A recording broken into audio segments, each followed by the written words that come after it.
The sea was calm before sunrise on June 9, 1943. The Japanese convoy moved slowly through the dark waves north of New Guinea. The sky was low, the air thick with salt and oil. On the destroyer Amagiri, Corporal Hiroshi Takeda, a 27-year-old soldier from Yokohama, sat near the railing. He was tired, his hands shaking from weeks of escort duty. He wrote a short letter to his mother, telling her he would return soon. Around him, sailors whispered and smoked, their faces pale in the dim red light. In the distance, the transport ships followed, their decks full of men bound for Wewak. Hiroshi did not know that within hours his world would turn upside down. He folded his letter and placed it in his pocket as the first faint light touched the horizon. At 4:30 a.m., the lookout shouted, "Planes!" The alarm bell screamed. Hiroshi ran to his station as dark shapes appeared out of the clouds. It was the Royal Australian Air Force, low-flying bow fighters diving like hawks. The Amagiri's guns opened fire, tracers slicing through the air. The first explosion hit the transport ship Nagara Maru, lighting the sky with orange fire. Men shouted, metal twisted, and smoke poured upward. Hiroshi grabbed a hose to fight a small fire, but the deck beneath him shook violently. Another blast ripped through the ship's side. Hot air burned his face. Someone yelled, "Abandon ship!" The sound of engines roared above, followed by another crash. The sea, once calm, was now full of flames. Hiroshi's training told him to stay, but instinct screamed otherwise. He jumped overboard into the black, oily water. The cold hit him like a hammer. Oil and salt burned his eyes as he surfaced. Around him, the ocean was full of floating debris, wood, helmets, and bodies. The Amagiri was sinking by the bow, its guns still firing wildly. The air smelled of fuel and fear. Hiroshi kicked hard, trying to stay away from the burning wrecks. The sky was now grey with dawn, and the planes were gone. Only smoke and silence remained. He heard faint cries in Japanese, "Tasukete, help!" But the sea swallowed the voices. He clung to a piece of wood, coughing seawater. The waves grew rough, and he felt small, lost in a vast world. Hours passed. The sun rose high, beating down. His mouth was dry, his mind fading. He thought of home, of the taste of rice, and of his mother's voice calling his name. When Hiroshi opened his eyes again, he saw a grey ship approaching. For a moment, he thought it was Japanese, but then he saw the white ensign of the Royal Australian Navy. Panic filled him. He had been told Australians shot prisoners. He tried to dive, but his strength was gone. A rope splashed near him. "Grab it!" a voice shouted in English. Hiroshi froze. He didn't understand the words, but the tone was firm, not cruel. Another rope fell beside him. This time, hands pulled him toward the side. Rough, strong arms lifted him from the sea. He collapsed on the deck, coughing up seawater. Around him, other Japanese survivors lay shivering, too weak to speak. The ship's name, HMAS Mildura, was painted in white on the side. The men who had just rescued him were his enemies. A tall sailor knelt beside Hiroshi and covered him with a grey blanket. "You're safe now, mate," the man said softly. Hiroshi didn't know the words, but the kindness in his tone shocked him. He looked up into a face lined with fatigue but not hate. The sailor handed him a tin mug of water. Hiroshi took it with trembling hands. Another sailor moved through the group, checking wounds, giving bandages, and speaking quietly. No one struck them. No one shouted. Hiroshi watched as a wounded Japanese officer was lifted gently onto a stretcher. The Australians worked quickly, businesslike, as if helping an ally. The cold of the ocean was still in his bones, but this strange politeness warmed him more than the blanket. For the first time, he wondered if everything he had been told about the enemy was wrong. Later, as the rescued men sat lined up along the deck, an officer stepped forward. He was Lieutenant Commander George Hanley, captain of the Mildura. He had grey hair at his temples and spoke through an interpreter. "You are now prisoners of war," the interpreter said. "You will not be harmed. You will be treated under the Geneva rules." The words meant little to Hiroshi, but the calm voice carried authority. The captain gave a short nod and turned away to supervise the wounded. The Australian sailors resumed their duties, some even smiling politely as they passed. Hiroshi noticed how they spoke to each other, quietly, with respect. There was no shouting, no beating, only order. He thought of his officers, their harsh voices and constant threats. These men commanded with calm. It was strange, even more frightening than anger. As the Mildura turned south, towing a damaged transport behind her, Hiroshi sat on deck under the sun. His uniform was stiff with salt. Beside him, Private Kenta Mori coughed weakly, his face burned from oil. "They're not killing us," Kenta whispered, eyes wide. "Maybe they will later." Hiroshi shook his head slowly. "No," he said, "they could have let us drown." The ship rolled gently, the sea sparkling around them. The Australians brought out hot tea in tin cups and handed it around. Hiroshi hesitated, then accepted. The taste was strong and bitter, but it filled his empty stomach. The guards stood nearby, rifles slung but relaxed. Some even chatted about sports and families. Hiroshi didn't understand, yet their tone sounded peaceful. It felt as if the war was far away, swallowed by the endless blue ocean. That night, the deck was quiet. The wounded slept, the engines hummed, and the stars burned bright above. Hiroshi could not sleep. He sat against the railing, staring at the sky. A young sailor named Tom Jenkins, probably no older than 20, came and sat beside him. "Can't sleep, eh?" he said, smiling faintly. Hiroshi didn't reply. Tom pointed upward, naming the constellations, Southern Cross, Orion, then handed Hiroshi a small piece of bread. "Eat." Hiroshi took it slowly, unsure. The sailor nodded, satisfied, and went back to his post. For a moment, the fear inside Hiroshi melted. The bread was soft, unlike anything he had eaten for weeks. He whispered to himself, "Even the stars are different here." Then he closed his eyes, the sound of the sea mixing with strange words of kindness. Morning brought the smell of coffee and engine oil. The Mildura was making steady progress toward the Australian coast. The rescued prisoners were allowed on deck to stretch and wash. The guards stood nearby but kept their distance. When one Japanese soldier slipped on the wet floor, an Australian helped him up without a word. Hiroshi watched carefully. He saw no hatred, only duty. The horizon grew clearer, and seabirds circled above. Land appeared at last, a thin green line under the sun. Some prisoners whispered prayers, others stared silently. Hiroshi felt both dread and curiosity. What kind of land was this, where enemies showed mercy? The ship's bell rang. A sailor shouted orders. Soon they would reach Fremantle, a name Hiroshi had never heard before. His hands trembled, not from fear, but from something new. Uncertainty. By evening, the Mildura entered Fremantle Harbour. The sea turned calm again, shining like glass in the sunset. Dock workers and soldiers waited on the pier. The air smelled of salt, tar, and eucalyptus. The prisoners were told to form lines. Hiroshi rose slowly, his legs weak. As they disembarked, a medical officer counted them one by one. 72 survivors, someone said in English. The wounded were carried gently onto stretchers. Lieutenant Commander Hanley saluted once towards the group and walked ashore. Hiroshi looked back at the ship that had saved him, and then at the vast red land beyond the docks. He had survived the sea and the fire, only to enter another unknown. For now he was alive.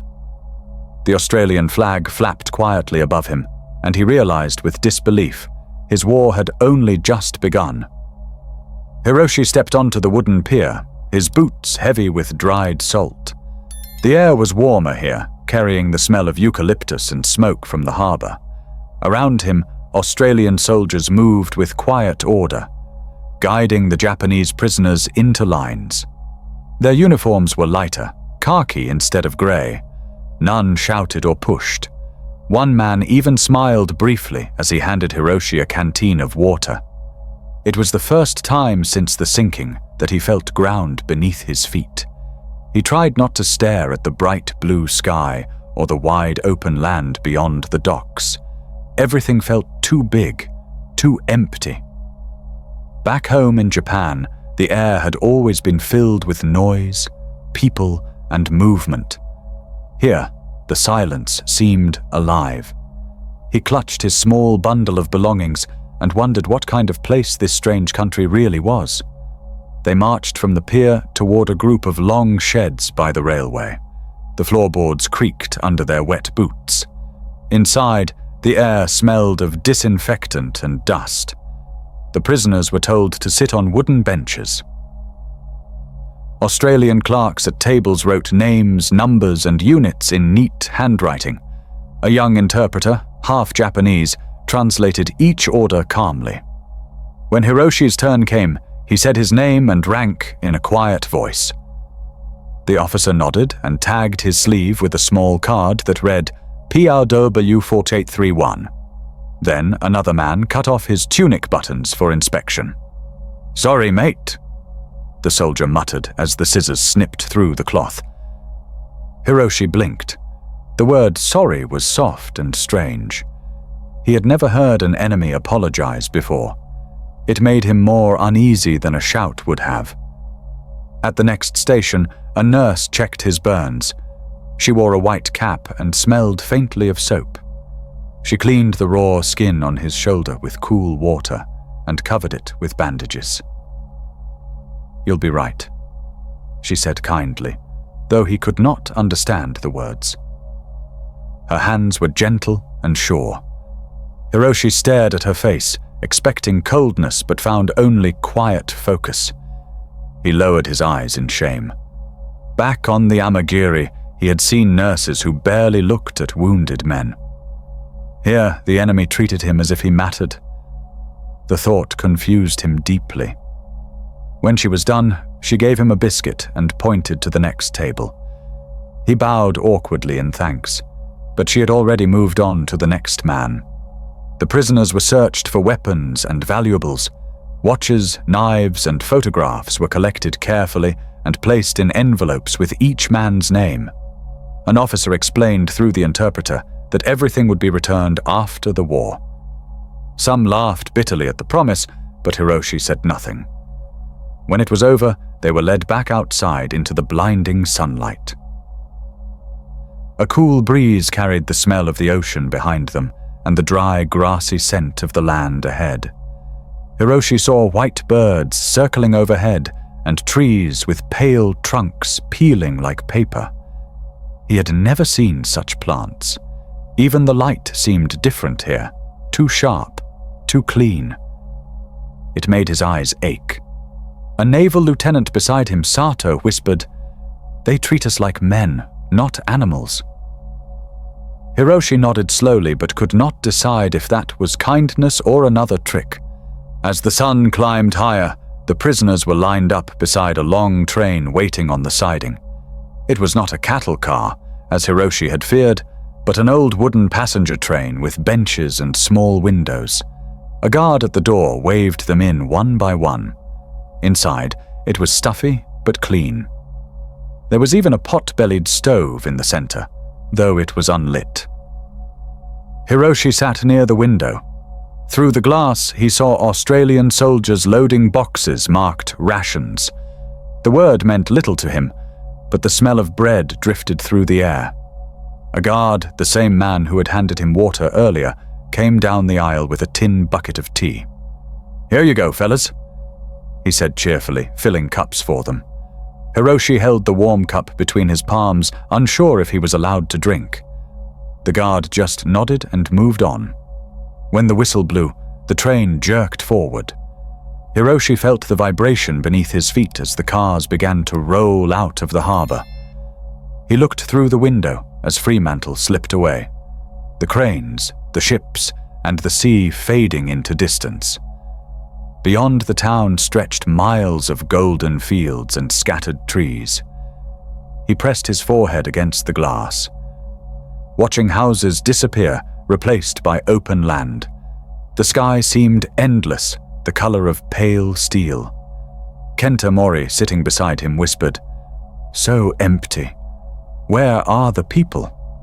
Hiroshi didn't answer. The rhythm of the wheels and the sway of the train filled the silence. For a moment he forgot the war. The land outside looked untouched, like something from another world, peaceful yet frightening in its size. Hours passed, and the landscape changed again. The green fields turned brown and dry.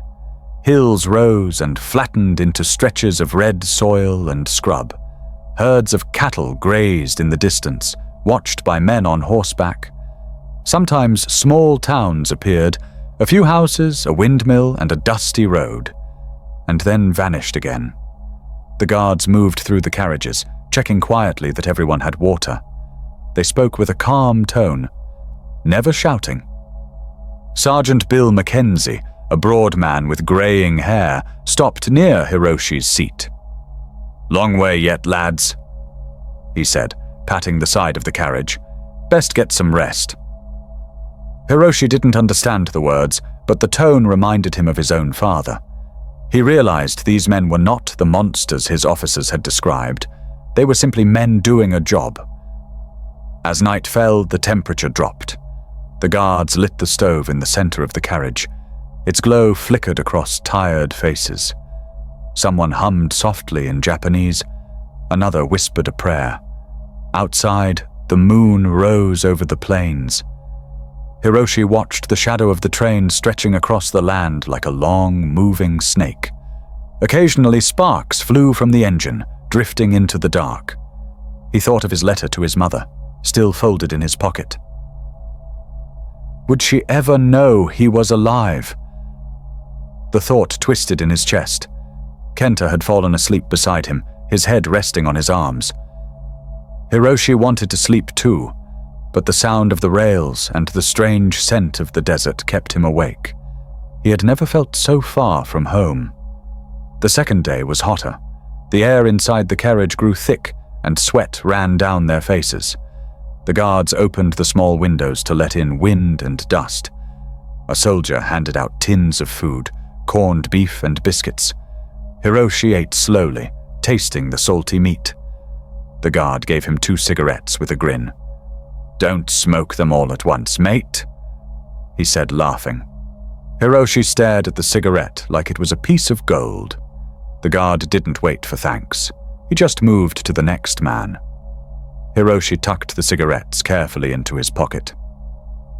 The kindness unsettled him. Back home, soldiers were taught to hate the enemy as demons, but here, his enemy offered him a meal and a joke. The world felt upside down, and he no longer knew what to believe. By the third morning, the train had left the coast far behind. The windows showed only trees, rocks, and a pale, cloudless sky. The land rolled endlessly in every direction, silent and wild. Even the guards had grown quiet, staring out at the emptiness. The air smelled of dust and dry grass. Hiroshi leaned against the window, his eyes half closed, and thought he saw mirages, shimmering lakes that vanished when the train drew closer. Sergeant McKenzie passed again, carrying a tin cup of tea. He paused beside Hiroshi and said something softly, maybe a joke. Then he looked out the window and added, "Still got a long way to go." The words meant nothing to Hiroshi, but the tone carried a strange calmness. As the train clattered on, Hiroshi began to feel the vastness pressing in around him. Australia seemed endless, empty, and quietly powerful. By sunset, the horizon turned red and gold. The train slowed, its brakes screeching. A wooden sign flashed by, "Cowra." The guards stood and motioned for the prisoners to prepare. Hiroshi stretched his legs, stiff and trembling from the long ride. Outside, the air shimmered with heat, carrying the faint scent of dust and gum trees. As the doors opened, he stepped down onto hard ground once again. The sound of insects filled the air. Ahead of him lay a cluster of fences and huts beneath a sky that seemed to stretch forever. A guard pointed towards the camp gate. "Welcome to Cowra," he said quietly. Hiroshi didn't understand the words, but he felt their weight. Behind him, the train whistle blew one last time before rolling away into the distance. The journey was over. His new life as a prisoner in this strange, vast land had just begun. The hot wind brushed against Hiroshi's face as he stepped down from the train. The ground was hard and dry, and red dust swirled around his boots. He blinked in the harsh sunlight, trying to see past the shimmer of heat. The guards moved them into a line beside the tracks. The air buzzed with insects, and the smell of gum trees was strong and sharp. A small wooden sign nearby read Cowra. The name meant nothing to him, but the sound of it felt heavy. Sergeant Bill McKenzie stood at the front, wiping sweat from his brow. "Right, lads, stretch your legs," he said. Hiroshi did not know the words, but the tone sounded almost friendly. The long journey had ended, but the true feeling of distance was only beginning to sink in. Around him, the land stretched in every direction, wide, empty, and endless. The prisoners were given a short rest before being told to walk. Their destination lay beyond a low ridge, hidden by tall trees and wire fences. The guards carried rifles but held them loosely, walking at a steady pace beside the prisoners. Hiroshi's legs ached, but the air felt cleaner here than at the harbor. Every breath carried the scent of dry grass and dust. He heard strange bird calls from the trees, sharp, laughing cries that echoed through the heat. "Kookaburra!" one guard said with a grin, pointing to a branch. The bird tilted its head as if mocking them. Hiroshi's companion, Kenta Mori, whispered, "Even the animals laugh at us." But there was no hatred in his voice, only wonder. The land felt alive in a way Hiroshi had never known, but it also felt like it was watching, quiet and patient, waiting for something. After an hour of walking, the path turned toward the railway again. The tracks stretched into the horizon, disappearing into haze. Hiroshi looked both ways and saw nothing. No towns, no villages, no smoke. Only the whisper of wind in the grass. It was strange to think people could live in such emptiness. He thought of Japan's crowded streets and small homes pressed close together. Here, there was only space and silence. One of the guards, a tall young man named Tom Jenkins, walked nearby and pointed at the hills. "Plenty of land out here," he said cheerfully. "Could walk for weeks and see no one." Hiroshi didn't understand, but the tone of awe was clear. He looked again at the vast ground stretching in every direction and realized that escape here would be impossible. Even freedom would mean death under the sun. By midday, the heat grew heavy. Sweat soaked through their clothes and dust clung to their skin. The guards stopped the march near a small stream lined with reeds. The prisoners were allowed to drink. Hiroshi knelt and cupped his hands in the cool water. It tasted of soil and iron, but it refreshed him. Across the stream, he saw a kangaroo standing still, watching them. Its long ears twitched, and then it bounded away with slow, powerful jumps. "It moves like a spirit," Kenta whispered. Hiroshi nodded, too tired to answer. The guards leaned against trees, smoking and talking quietly. One of them handed Hiroshi a tin cup of tea. "Careful. It's hot," the man said with a smile. The words were strange, but the tone was gentle.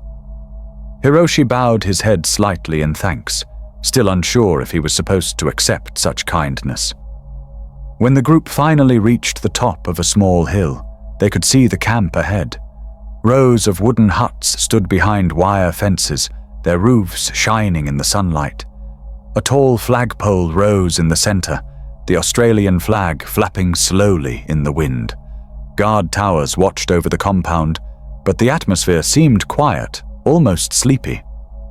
"Camp's not far now," Sergeant McKenzie said, tapping his pipe against his boot. The prisoners walked on in silence, each lost in thought. Hiroshi stared at the fences, at the neat order of the buildings, and felt his chest tighten. It was strange. He had expected brutality, but what he saw looked peaceful. Yet that peace was colder than hatred. It made him feel small, powerless, and uncertain. The guards' politeness only deepened the mystery of this land that seemed both kind and unforgiving. The gates opened with a metallic creak, and the first group of prisoners stepped inside. The ground was packed dirt, swept clean, with paths leading between the huts. Each building had small windows and numbered doors. Hiroshi and the others were led to a covered area where an officer waited. He was an older man with neat grey hair and a calm face. "Major Arthur Denton," the interpreter said softly. "Camp Commandant?" The major spoke slowly, choosing his words carefully.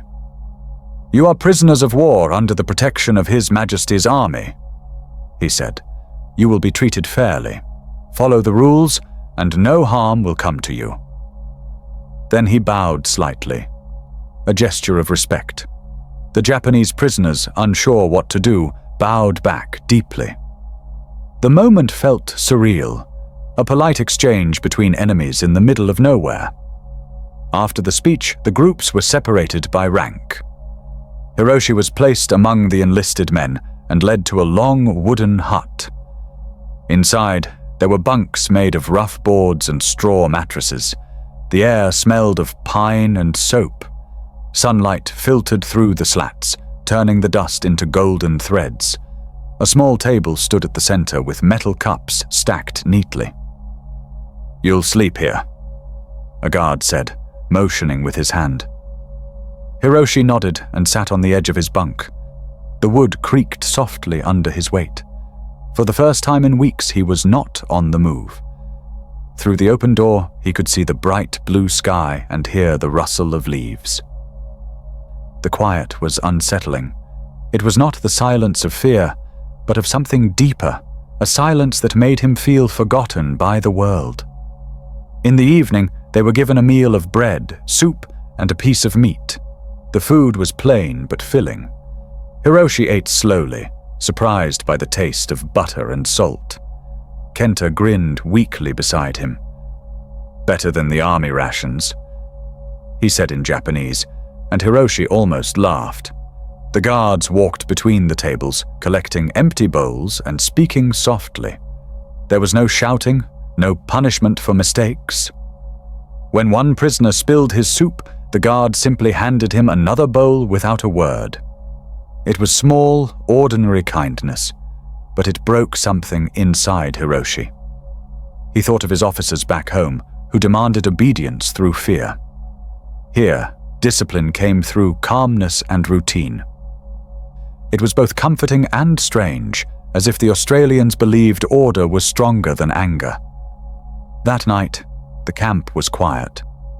The only sounds were the distant calls of insects and the soft murmur of men settling into their bunks. Hiroshi lay on his back, staring at the ceiling. The air smelled of dry wood and dust. Through the cracks in the wall, he saw stars scattered like silver dust across the dark sky. They were brighter than he had ever seen. Somewhere far away, the ocean he had crossed lay between him and Japan. He reached into his pocket and touched the folded letter to his mother. It felt heavier now, filled with all the things he could never explain. The kindness of enemies, the vastness of this strange land, the quiet that felt both gentle and cruel. His eyes grew heavy, and he drifted into a restless sleep, hearing the soft laughter of birds at dawn. The morning came with a clear blue sky and cool air. The guards blew a whistle, and the camp stirred to life. Hiroshi stepped outside, stretching his stiff arms. The rising sun turned the fences and huts golden. Beyond the wire, the open land seemed to go on forever.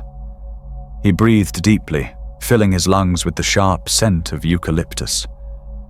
For a moment, he felt free, even within the fence. Sergeant McKenzie walked past, pipe in hand, nodding slightly as he passed. "Morning, fellas," he said. Hiroshi didn't understand, but the tone was calm and steady. Around him, men began to line up for roll call, their shadows long on the red ground. The day would bring new routines, new rules, and more questions. But for now, Hiroshi simply stood in the sunlight, silent and uncertain. As the wilderness watched from beyond the wire, the sun climbed higher as the prisoners finished roll call. The camp came alive with quiet movement. Guards walked along the paths, checking doors and speaking softly to one another. Smoke rose from a kitchen building near the center, carrying the smell of bread and coffee. Hiroshi stood outside his hut, still feeling the stiffness in his legs from the long journey. The air here was cooler, touched by a steady wind that whistled through the wire fences. Beyond the camp, he could see rolling hills dotted with grey-green trees that shimmered in the heat. It was hard to tell where the sky ended and the land began. This place was nothing like Japan. It felt open and empty, like a dream. A bell rang from the mess hall, and a line began to form. The day's routine had begun before the prisoners even understood their new world. Inside the mess hall, long wooden tables filled the space. The smell of cooked oats and tea made Hiroshi's stomach twist with hunger. The guards served the food themselves, moving from pot to pot with large metal ladles. The prisoners stepped forward one by one, receiving bowls of porridge, a slice of bread, and a small spoon of jam. Hiroshi stared at the red color, thinking of cherry blossoms. "Eat," the guard said kindly, pointing. The food was warm and simple, but it tasted better than anything he had eaten in months. Around him, men ate quietly, some with tears in their eyes. A few whispered prayers. Others looked confused, as if kindness itself were harder to accept than cruelty. Sergeant McKenzie moved between tables, pipe clamped between his teeth. "No rush, lads," he said calmly. "There's plenty." His words carried no anger, only patience, and that somehow felt even more powerful. After breakfast, the prisoners were led outside again. The morning sun shone through thin clouds, painting the camp in gold and grey. Major Denton appeared near the flagpole, his uniform pressed and his boots clean despite the dust. An interpreter walked beside him, a quiet man who spoke both English and Japanese. The prisoners gathered in rows, standing at attention. "You are now residents of Cowra Prisoner of War Camp," the interpreter announced. "You will follow the rules. You will be treated as soldiers, not as slaves." Denton's calm voice carried across the yard. "We have one rule above all," he continued. "No one leaves the wire without permission. Beyond that fence, there are no towns for many miles, only desert and heat. If you go, the land will not forgive you." His eyes scanned the rows of faces. "Behave with honor, and you will live in peace." The prisoners listened in silence. Some nodded slowly, while others kept their eyes on the ground. Denton's words were not cruel, but they carried a strange weight. When he finished, he gave a small, respectful bow, surprising the men once more. The guards lowered their rifles, and the assembly ended quietly. Hiroshi followed his group back toward their huts. The words echoed in his mind. "The land will not forgive you." He looked at the fence again, wondering if that was a warning or a truth. Kenta walked beside him, muttering softly. "They speak politely but make us prisoners." Hiroshi shook his head. Maybe politeness is stronger. Kenta frowned, unsure what he meant. The camp looked calm, even safe, but the more Hiroshi saw, the more he felt something invisible holding them. It wasn't the guards or the wire, it was the emptiness waiting beyond it. Later that morning, the prisoners were given tasks. Some swept paths, others carried supplies from the storeroom. Hiroshi was told to help clean the wash area behind his hut. A guard pointed at a bucket and broom, then nodded politely. "Good man," he said when Hiroshi began to work. The words were strange but friendly. As he scrubbed the floor, Hiroshi watched the guards nearby. They were older than most soldiers he had known. One limped slightly, another whistled while checking his watch. They did not act like men at war. They looked like farmers or shopkeepers wearing uniforms. When one dropped a stack of papers, a prisoner bent to help him, and the guard simply smiled. "Cheers, mate," he said, and the two went their separate ways. It was so ordinary, so human, that Hiroshi didn't know how to feel anymore. By midday, the heat returned. The air shimmered above the dirt paths, and shadows clung beneath the huts. The guards allowed the men to rest after lunch. Hiroshi sat beneath a thin patch of shade near the fence. The metal wires hummed softly in the breeze. Beyond it, the world stretched out like an ocean of red and gold. The trees seemed endless, the sky brighter than any he had ever seen. He picked up a handful of sand and let it slip through his fingers. It glittered in the sunlight. Kenta sat beside him, chewing on a crust of bread. "Could we escape?" he asked quietly. Hiroshi looked out at the horizon. "Where would we go?"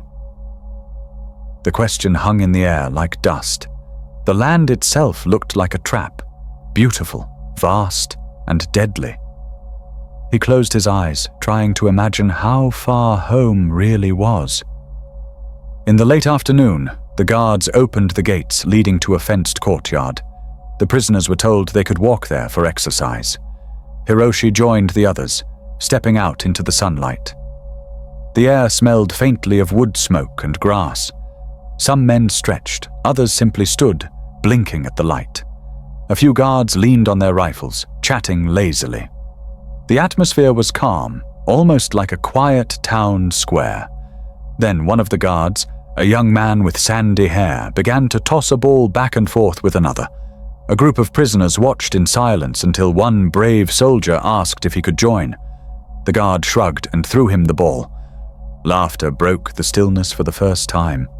It was a strange sound inside a prison, full of surprise and confusion. For a moment, the line between guard and prisoner faded like smoke in the wind. Evening brought cool air and long shadows. The guards lit lamps along the paths, and the smell of cooking drifted from the kitchen again. Hiroshi sat on his bunk, cleaning the small metal cup he had been given. His hands moved slowly, his mind far away. The camp outside glowed softly in the lantern light. He could hear voices, both English and Japanese, blending together like low music. From another hut came the sound of someone humming a tune. It was a melody Hiroshi recognized from home, a children's song about spring. The sound made his chest tighten. He thought of his mother again, of the garden behind their small house. Would she even know where he was? He wanted to write, but there was nothing to say that could make sense of this strange peace inside the enemy's land. When the lights were turned off, the stars returned, bright and sharp in the deep sky.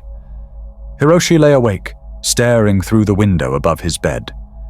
The night air was cool, carrying the scent of earth and eucalyptus. In the distance, an owl hooted once, then all was still. He thought again of Major Denton's words, "The land will not forgive you."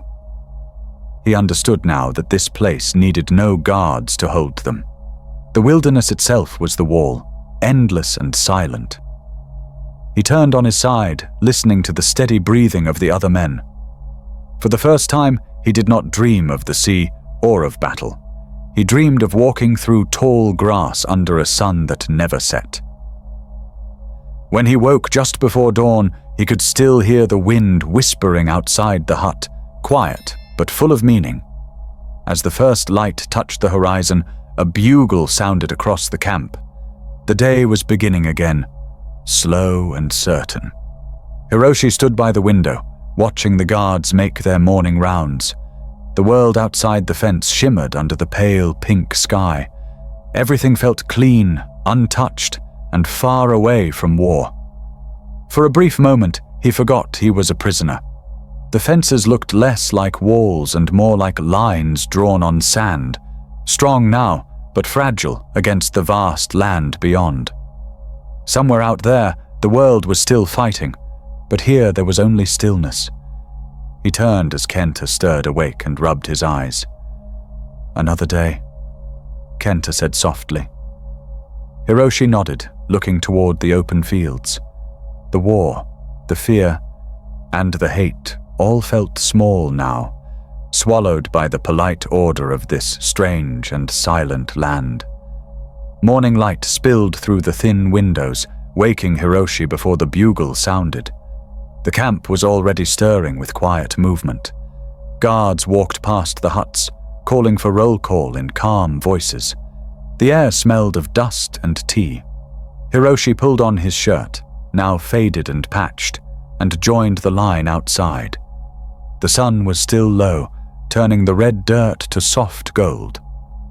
Sergeant McKenzie checked the list, his pencil tapping each name. "All present," he said, then nodded to the men. The words meant little to Hiroshi, but the tone carried no anger, only routine. After a few weeks, he had learned to read faces instead of words. The guards' expressions were steady, never mocking, never cruel. It made the prisoners obey without fear. Each day began the same way, quiet, orderly, strangely peaceful for a place built for war. After roll call, the men moved toward the mess hall. Breakfast was simple, porridge, bread, and tea, but it filled their stomachs and warmed them against the cool morning air. Hiroshi sat with Kenta and a few others at the same table each day. They had stopped whispering about escape or rebellion. There seemed no point anymore. Instead, they talked about home, about mountains and rice fields, about mothers and brothers left behind. The guards walked among them, checking that everyone had eaten. One stopped beside their table and smiled. "Eat up, fellas. Big day," he said. Hiroshi watched the man walk away, puzzled by his kindness.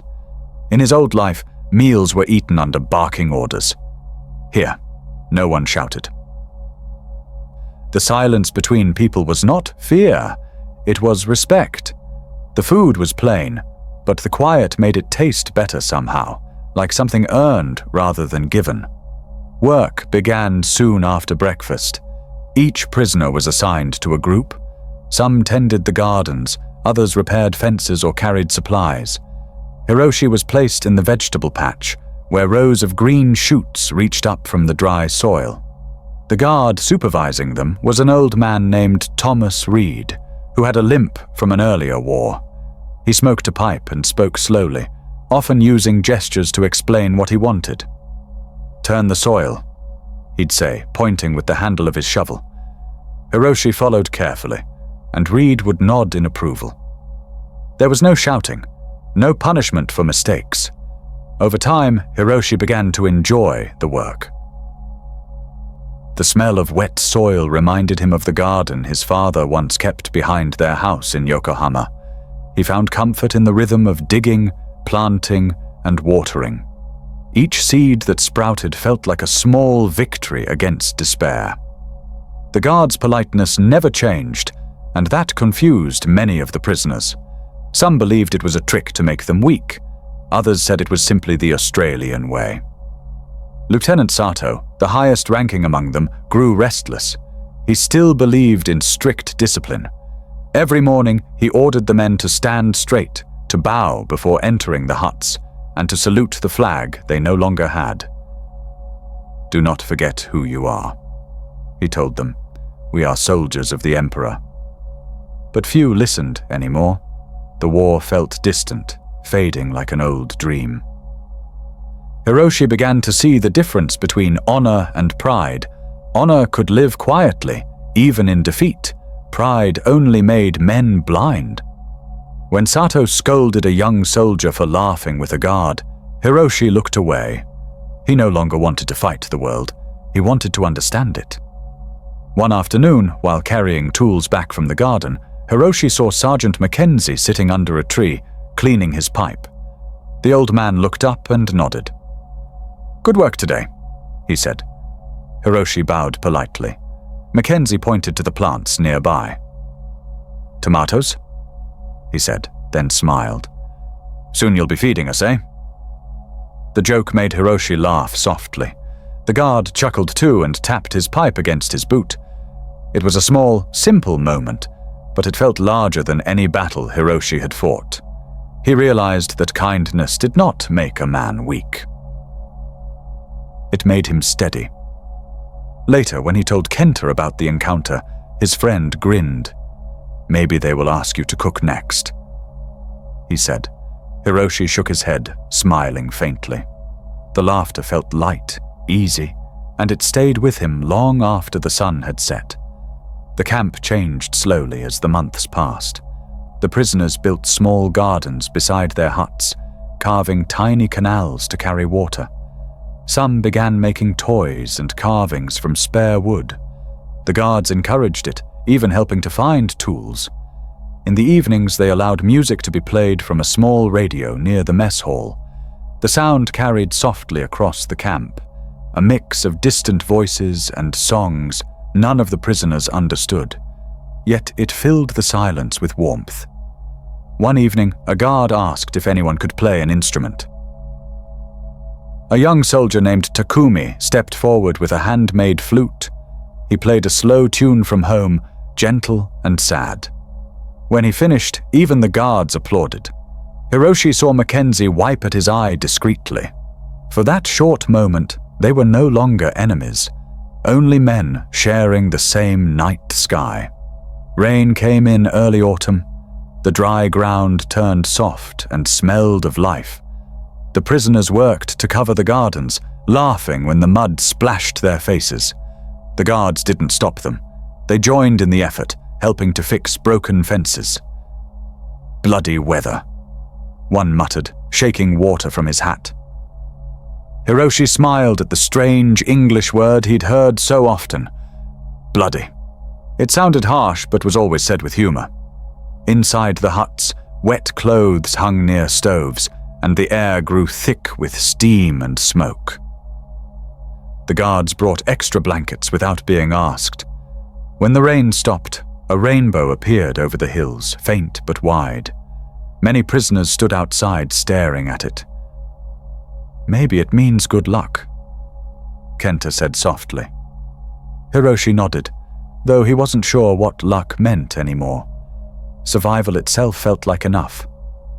One day, during work detail, an accident happened. A heavy crate slipped from a wagon and nearly crushed one of the guards. Hiroshi, standing nearby, reacted without thinking. He grabbed the guard's arm and pulled him clear just as the crate hit the ground. Dust filled the air, and everyone froze. The guard, breathing hard, looked at him in surprise. "You saved me," he said quietly, then patted Hiroshi's shoulder. "Thanks, mate." Later that evening, Sergeant McKenzie came to the hut and handed Hiroshi an extra blanket. "For your trouble," he said simply. There was no ceremony, no speech, just a quiet gesture of respect. That night, Hiroshi lay awake, feeling warmth not from the blanket but from something deeper. For the first time since the war began, he felt seen not as an enemy, but as a man. As the seasons turned, life inside Cowra became routine. The fear that had once filled every corner was gone. In its place was a strange peace built on politeness and patience. The guards and prisoners had learned each other's rhythms, the quiet nods, the gestures, the unspoken understanding. Even Sato's anger had faded into silence. He spent most days alone, staring at the horizon as if searching for something that wasn't there. Hiroshi, meanwhile, found comfort in work. The plants he had tended now grew tall and green. Birds sometimes landed on the fence, singing in the afternoon sun. He began to think less of war and more of small things. The taste of tea, the sound of laughter, the smell of the earth after rain. He was still a prisoner, but the walls around him no longer felt like chains. They felt like boundaries within which he had learned to breathe again. One quiet evening, as the sun set behind the hills, Hiroshi stood near the fence watching the sky turn orange. The guards were changing shifts, their voices drifting across the yard.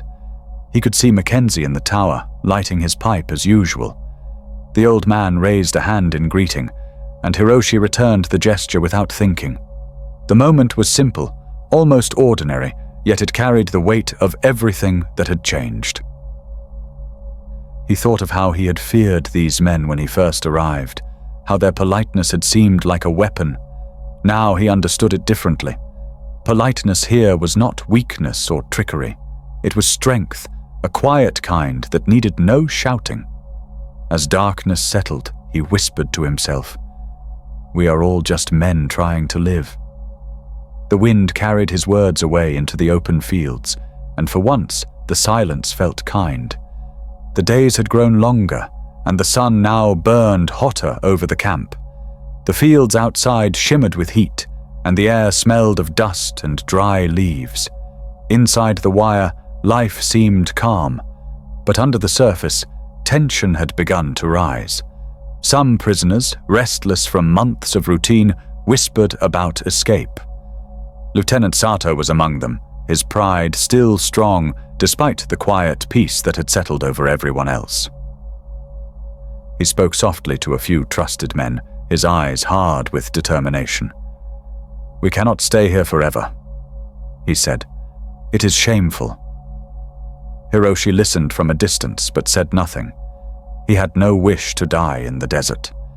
Yet part of him understood the feeling, the need to be free, even if freedom meant death. The whispers grew, and the idea of escape became more than a dream. It became a plan. One night after the guards' patrol had passed, Sato gathered 4 men near the far corner of the fence. The moon hung low, and the wind carried the smell of dry grass. Hiroshi watched them from his hut, his heart pounding. Kenta lay awake beside him, whispering, "They are going." Hiroshi nodded silently. He wanted to stop them but knew he couldn't. The men had already made their choice. They moved quietly, crawling on their stomachs through the shadows until they reached the outer wire. With makeshift cutters, they worked slowly, every sound swallowed by the wind. After what felt like hours, the last strand snapped. Sato looked back once, his eyes fierce in the moonlight, then slipped through the gap. One by one, the others followed, disappearing into the tall grass beyond the fence. The night closed behind them, leaving only silence and the whisper of wind through the trees. By morning, the escape had been discovered. The guards found the cut wire and footprints leading toward the hills. Alarms did not sound, and no shouts filled the air. Instead, Major Denton ordered calm. "No chase," he said quietly. "The land will do its work." The guards checked the camp, but found no signs of trouble. Life went on as if nothing had happened. Hiroshi tried to work in the garden, but his hands shook. He could not stop imagining the men out there, walking into that endless desert. The sun was already fierce, burning the ground to a pale red glare. "They will come back," Kenta said uncertainly. "They must." Hiroshi wasn't so sure. He remembered Denton's warning. "The land will not forgive you." The words now felt heavier than ever. Each hour that passed without news made the silence in the camp feel sharper, more watchful. Outside the fences, the land stretched wide and wild. Sato and his group walked through knee-high grass and thorny shrubs. The heat pressed down on them, heavy, and dry. At first they moved with confidence, following the stars as best they could. "We head east," Sato said. "We will reach the sea." But by midday the sun burned directly overhead, and all direction vanished in the blinding light. The ground shimmered, twisting distance into mirages. Their canteens were half empty, their shoes already worn. The sound of insects filled the air like static. One man stumbled, his lips cracked and bleeding. "Water!" he whispered. Sato urged them forward, but there was none to find. The air smelled of dust and heat, and every breath felt like swallowing fire. The wilderness was not just empty, it was alive and merciless. By nightfall, they had covered only a few kilometers, and their hope began to fade. The second day was worse. The sun rose red, casting long shadows that quickly vanished as the heat grew. Their clothes clung to their skin, soaked with sweat. Flies swarmed around their faces, biting until their necks bled.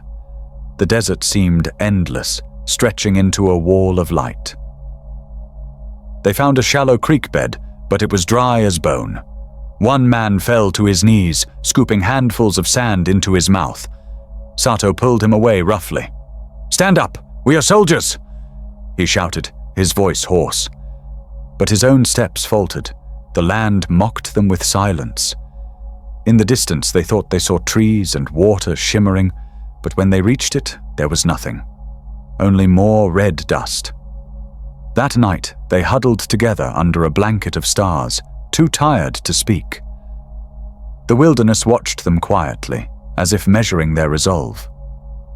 Back at the camp, the guards remained calm.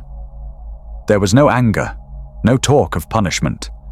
Sergeant McKenzie simply said to the prisoners, "If they're lucky, they'll find shade." His words carried no cruelty, only truth. Hiroshi couldn't eat. Every sound of wind beyond the fence made him look up.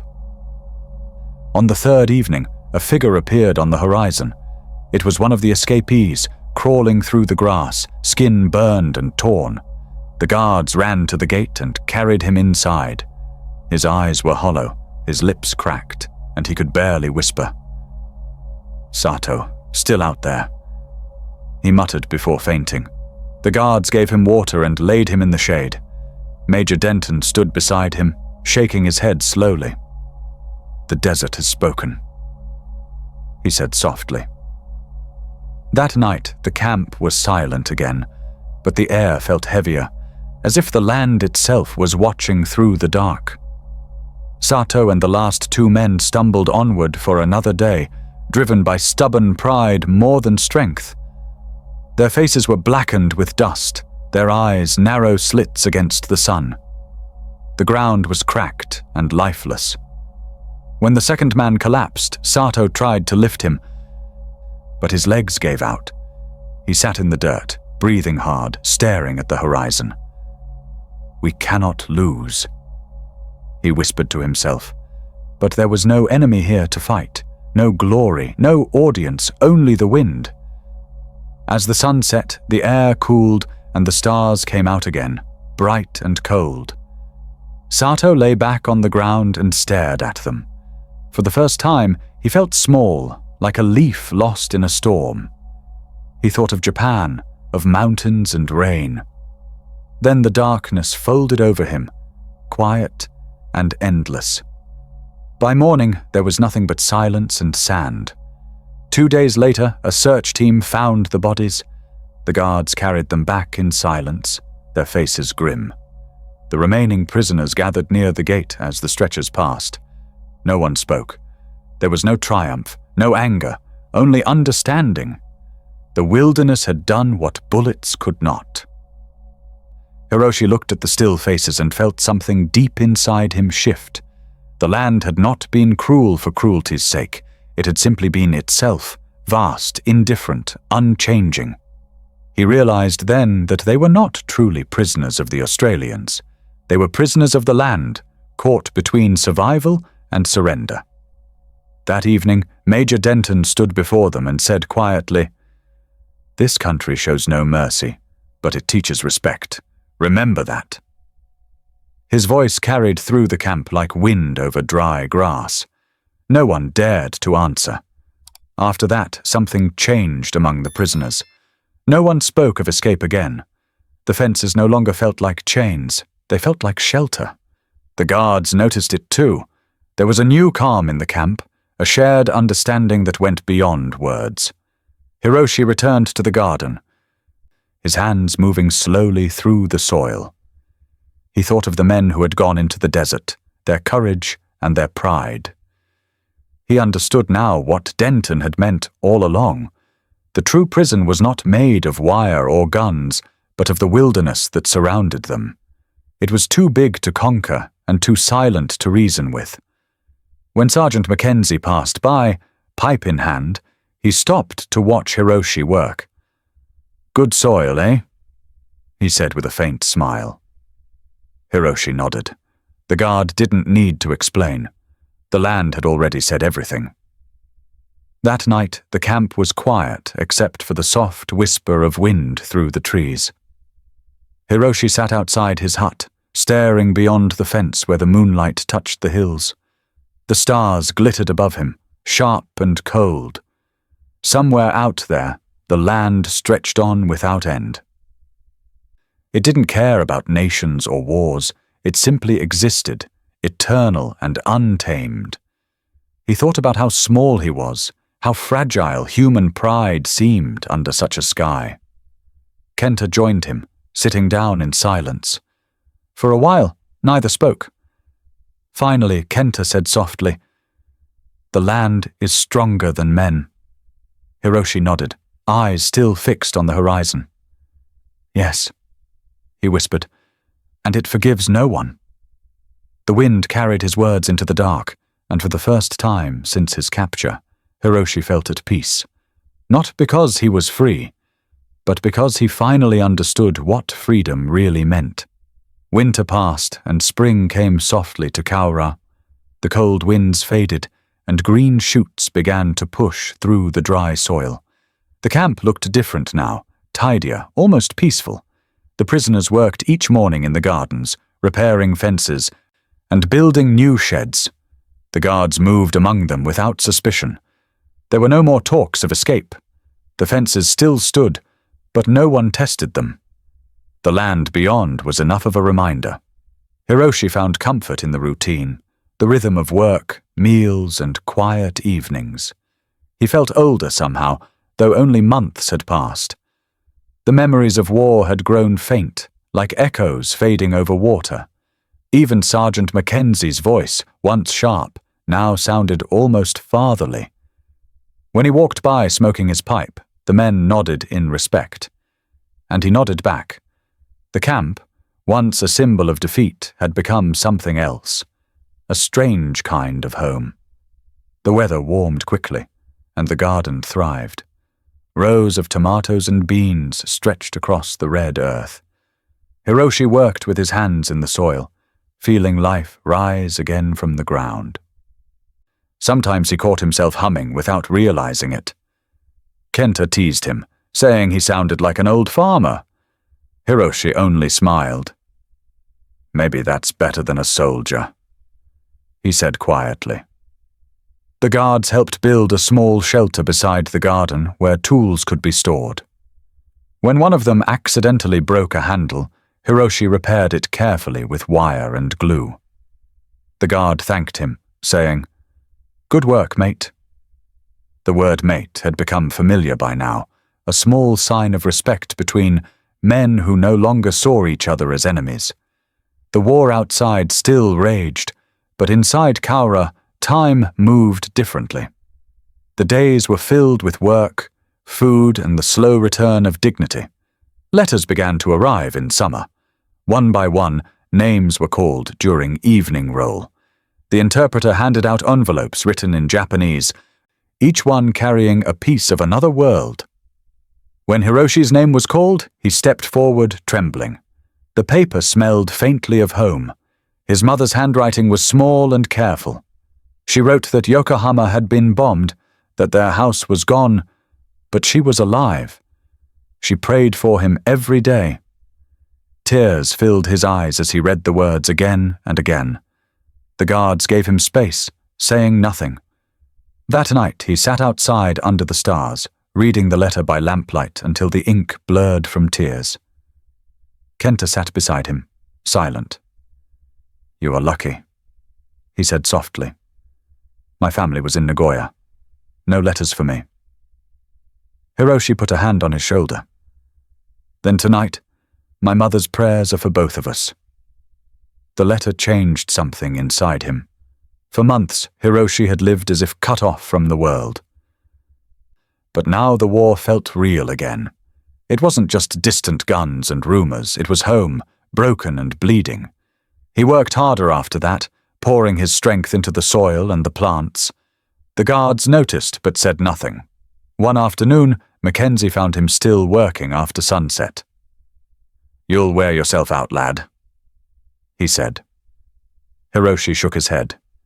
Better to work than to think. McKenzie studied him for a moment, then nodded. "Aye, I know that feeling." He didn't explain further, but Hiroshi saw something in his eyes, a tired understanding, as if the old man carried his own ghosts. From then on, they spoke more often, sharing small conversations in simple words, gestures, and smiles. Hiroshi no longer felt alone. He had found a kind of friendship across the fence of language. The camp began to change in small but beautiful ways. Prisoners built wooden carvings of birds and ships, painting them with bits of color from old tins. The guards hung some of the carvings in the mess hall, others traded for tobacco or cloth. A group of younger men formed a music group, using handmade instruments. On warm evenings, they played near the fence while the guards listened from the other side. The music was soft and strange, a mix of Japanese and Australian tunes. Sometimes a guard would tap his foot or whistle along. It was hard to tell who was prisoner and who was listener. One night, McKenzie said quietly, "You blokes could play for the town." Hiroshi laughed softly, shaking his head. "Too far," he said. "The land won't forgive." The sergeant smiled at that, puffing his pipe. "Maybe it already has, son," he said. The words stayed with Hiroshi. As the months passed, Lieutenant Sato grew thinner and quieter. His pride had not faded, but it no longer carried power. He refused to join the gardens or the music. He still wore his uniform neatly, saluting the rising sun each morning. But few followed his lead. The younger prisoners respected him, but pitied him. One day he collapsed from exhaustion. The guards carried him to the camp doctor, who treated him gently. Sato glared at them with what strength he had left, but his anger seemed hollow. When he recovered, he stayed mostly in his hut, writing in a notebook. Hiroshi sometimes saw him staring through the window towards the horizon, his face calm, but lost. "He's still fighting a war inside," McKenzie said once. Hiroshi nodded. "We all did. Some of us just surrendered sooner." It wasn't an insult, it was a truth they both understood. The arrival of new prisoners changed the mood. They came from New Guinea, thin and pale, their eyes haunted. Some were young, barely men, while others were old and sick. They brought news from the front. Japan was losing. Cities burned, ships sank, armies were retreating. The word spread like wind through the camp. The older prisoners bowed their heads in silence. The younger ones argued, shouting that victory was still possible. But the conviction was gone from their voices. Even Sato did not correct them. He only said softly, "The Emperor will endure." Hiroshi listened quietly, feeling the last pieces of his old faith slip away. The politeness of the guards, the quiet order of the camp, seemed now stronger than any dream of conquest. The war that had filled their minds for years was shrinking. Fading beneath the weight of reality and the simple rhythm of survival. Spring turned to summer again. The camp buzzed with the sound of insects, and the air shimmered with heat. The garden overflowed with vegetables. The guards allowed the prisoners to build a small shrine near the fence. It was simple, a wooden frame with white paper and flowers from the fields. Each evening, men gathered there to bow their heads in silence. The guards never interfered. Mackenzie often watched from a distance, pipe in hand, his face unreadable. One evening, after prayers, he approached Hiroshi and said, "You've done well here. You kept the men steady." Hiroshi shook his head. "It was the land," he said quietly. "It taught us." The sergeant smiled faintly. "A hard teacher, that one." They stood together for a long moment, watching the sun sink behind the hills. The light turned the sky to fire, and for the first time, Hiroshi saw beauty in his prison. Later that night, Hiroshi sat outside his hut, writing in his small notebook. The paper was rough, but his words came easily. "Perhaps honor is not in dying," he wrote slowly, but in understanding. He paused, looking at the stars above. They seemed closer now, no longer cold. He thought of his mother's letter, of Mackenzie's quiet wisdom, and of the endless land that surrounded them. All of it, the kindness, the loss, the silence, had changed him. The man who had stepped off the ship months ago, full of fear and pride, no longer existed. In his place was someone humbler, quieter, and strangely free. He closed the notebook and looked toward the fence. Beyond it, the land stretched into the dark, vast and indifferent. Yet somehow it no longer frightened him. The wilderness was no longer his enemy. It had become his teacher, patient and eternal. The night breeze moved gently through the camp, carrying the scent of grass and distant rain. The guards' voices drifted softly from the tower, calm and familiar. Hiroshi lay down on his bunk, the air cool against his skin. He felt tired, but at peace. Outside, the wind rustled the leaves, whispering like a voice from another world. Kenta's steady breathing filled the room. Tomorrow would be another day of work, another sunrise, another moment to simply exist. The war felt far away, like a shadow fading at dawn. Hiroshi closed his eyes and whispered a quiet prayer, not for victory or escape, but for understanding. In this strange land, among polite guards and endless horizons, he had found something his country's armies had never promised him: stillness. The sound of the wind lulled him to sleep, and in his dreams the wilderness stretched endlessly, silent and forgiving. The days grew longer again, and the heat of summer returned. The air shimmered above the red ground, and cicadas sang in the trees beyond the fence. The war felt like a faraway rumor now. Newspapers sometimes reached the camp, their pages filled with stories the men could barely read, but always studied carefully. The names of Japanese cities appeared again and again: Tokyo, Osaka, Hiroshima. But the guards said little. Hiroshi noticed how their voices had changed, quieter and heavier than before. Even Sergeant McKenzie no longer whistled on his rounds. Something had shifted in the air, something too large for words. One morning, a whisper spread through the camp like wind through dry grass. "A new bomb," someone said. "A whole city gone." No one knew if it was true. Hiroshi tried to work in the garden, but his hands shook. The sun above seemed harsher than ever before. That evening the guards gathered near the main gate, their faces tense. Major Denton stood in front of them, holding a small sheet of paper. The interpreter followed closely behind. The prisoners were ordered to assemble on the parade ground. The air was still, and even the birds had gone quiet. Hiroshi stood in the front row beside Kenta, his heart pounding. Denton's voice was calm but firm. "Gentlemen," he began, "as of August 15th, 1945, the Empire of Japan has surrendered unconditionally. The words fell like stones into silence. For a long moment, no one moved. The interpreter repeated them in Japanese, his voice trembling. Then the air seemed to vanish. Some men gasped, others stared blankly ahead. Kenta whispered, "Surrendered?"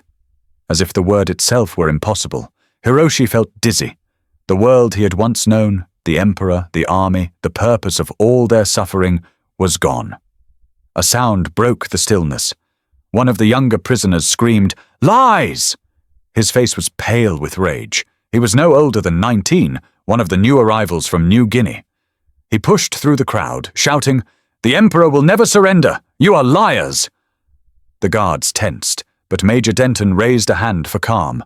The boy kept shouting, his voice breaking. Then he collapsed to his knees, sobbing. No one moved to restrain him. The outburst burned out quickly, leaving only the heavy silence of disbelief. Denton waited, his eyes soft but steady. "The war is over," he said simply. "You are no longer our prisoners. You are now under protection until repatriation." The interpreter's words seemed to echo far too slowly. Hiroshi's knees weakened. Around him, men stood frozen, each trying to understand what peace meant after so much fear. The sound of the wind returned, faint but real. That night, the camp was quiet. No music, no laughter, no talk. Some men prayed in the shrine, their heads bowed. Others sat alone, staring at the ground. Hiroshi walked outside his hut, feeling the warm night air brush against his face. The stars were bright and sharp. He looked toward the fence, remembering how it had once seemed like a cage. Now it looked almost meaningless. There was no enemy left to guard against, no orders to follow, no victory or defeat that mattered. He thought of Sato, who had once shouted about honor and shame. He wondered what the old lieutenant would have said now. Kenta joined him silently. "So it's over," Kenta whispered. Hiroshi nodded. "Yes, but I don't know what that means." They stood together without speaking again, two soldiers without a war, staring at the quiet land that had watched over them. The next morning, the guards gathered the prisoners for an announcement. They were told that ships would soon take them home. It would take time, but preparations had begun. Some men cheered weakly, but most remained silent. Home. What did that mean now? Many had no homes left, no families waiting. Hiroshi's letter from his mother felt like an artifact from another life. He wondered if Yokohama still stood, or if the sky there had burned too. The guards treated them gently, even kindly, as if sensing their confusion. McKenzie brought extra tea to the garden workers, saying, "You'll need your strength." Hiroshi nodded, unable to speak. He realized that the politeness he had once mistrusted was now the only language that made sense. The guard's calmness held everything together when words could not. For the first time, politeness felt like mercy, a quiet bridge between two broken worlds. Over the following weeks, the camp softened further. The fences remained, but the gates often stood open for supplies and repairs. The guards no longer carried their rifles everywhere. Some sat with the prisoners in the evenings, sharing tea or tobacco. Mackenzie told stories about his farm near Sydney, where gum trees shaded the fields. He spoke of his sons, one who had not come home.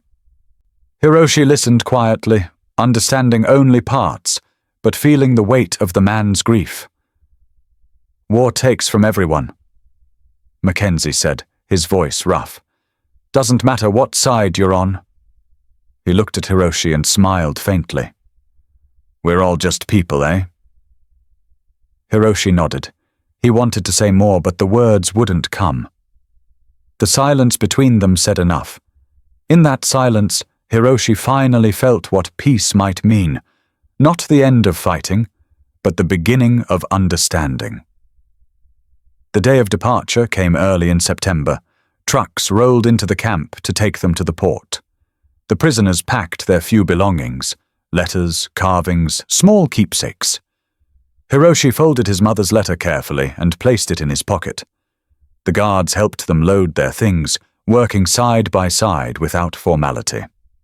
When everyone was ready, Major Denton gathered them one last time. "You came here as enemies," he said. "You leave here as men who have endured. May your homes find peace as you have found it here." His voice was steady, filled with quiet respect. The interpreter repeated his words in Japanese. The men bowed deeply, and Denton returned the bow. It was a simple farewell, but it carried more weight than any speech. As Hiroshi climbed into the truck, he looked back at the camp. The huts stood silent, the flag fluttered gently, and the wilderness waited beyond. The convoy reached Sydney after 2 days. The city seemed enormous after months of empty land. Ships lined the harbour, their hulls gleaming in the sun. Crowds watched from the docks as the prisoners were escorted aboard. The air smelled of salt and diesel. Australian soldiers moved among them, giving directions and handing out rations. There were no cheers, no jeers, only quiet efficiency. As Hiroshi stepped onto the deck of the transport ship, he turned for one last look at the land behind him. The coastline stretched in a red and gold line beneath the clear blue sky. It looked harsh, beautiful, and endless. Kenta stood beside him, shading his eyes. "I will miss the quiet," he said softly. Hiroshi nodded. "Me too." Neither spoke again for a long while. The ship's horn sounded, low and deep, and the water began to churn. As the ship moved out of the harbour, the prisoners gathered along the railings, watching the land shrink into the horizon. The sea glittered under the sun, and gulls circled above. Hiroshi leaned against the railing, the wind cool on his face. He thought of everything that had happened. The sinking of the convoy, the polite guards, the endless wilderness, and the strange peace that had followed. Each memory felt sharp yet distant, like reflections on water. He realized that Australia had not broken him. It had changed him. It had stripped away pride and fear, leaving only the truth of being human. He looked at Mackenzie standing on the dock, pipe in hand, waving once before turning away. Hiroshi raised his hand in return. "Thank you," he whispered, though no one could hear. The wind carried the words toward the shore, where they vanished into the sunlight. The journey home was long, but the sea was calm. The prisoners spoke little. Some slept, some stared at the horizon. Hiroshi spent most of his time sitting on deck, watching the water stretch endlessly ahead. He thought of Japan, of the ruins and the families waiting for news. He thought of Mackenzie's kindness, of the guards' quiet strength. The more he remembered, the more he realized that his captors had given him something precious, the ability to see beyond hate. He reached into his pocket and unfolded his mother's letter. The paper was worn, the ink faded, but her words still shone. "Come home safe, my son."